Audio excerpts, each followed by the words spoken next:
Inihalin tulad ni Pangulong Bongbong Marcos sa kanser ang korupsyon sa bansa. Git ng Pangulo, may mga masasagasaang tao para masigurong matutuldukan ang katiwalian sa gobyerno. Nasa frontline na balitang yan si Maricel Halili.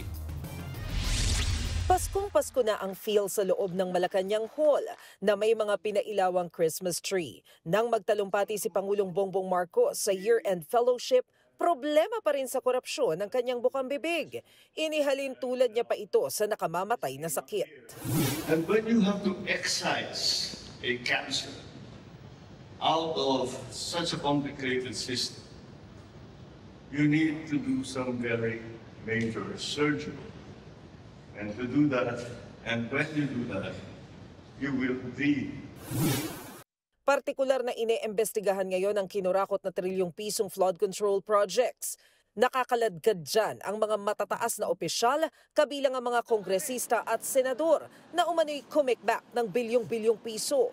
Sa kabila raw na mga pag-alam sa katotohanan, may mga masasagasaang tao para masigurong matutuldukan na ang katiwalian sa gobyerno. I am sorry that the people suffered because of it, but it's had to be done. We have to go through that pain, go through the difficulty, go through the anguish that the country is going through now. But we're Filipinos.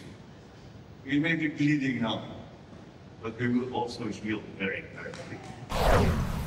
Kanina, mismong si PBBM ang nanguna sa pag-inspeksyon ng 3.1 billion pesos na Bukana Bridge project sa Davao City. Kasama ng Pangulo roon si DPWH Secretary Vince Dizon. Natulungan naman tayo ng ating mga Chinese na contractor dahil ang ganda ng technology nila. Marunong talaga sila magpatayo ng magandang tulay, magandang infrastructure na mabilis at nasa tamang gastos, nasa tamang presyo. Nakatakdang buksan ang naturang tulay bago matapos ang taon. Pabibilisin nito ang biyahe ng 35,000 na sasakyang inaasahang daraan sa Bukana Bridge araw-araw. Ang biyahe na dati halos 2 oras ay mababawasan, magiging mga 25 minutes, 20 minutes na lang. Kaya't malaking ginhawa, lalong-lalo na ay ngayon na magpapasko tayo. Bahagi ang naturang tulay ng Davao City Coastal Bypass Road Project na magkokonekta sa eastern at western part ng Davao City Coastal Road.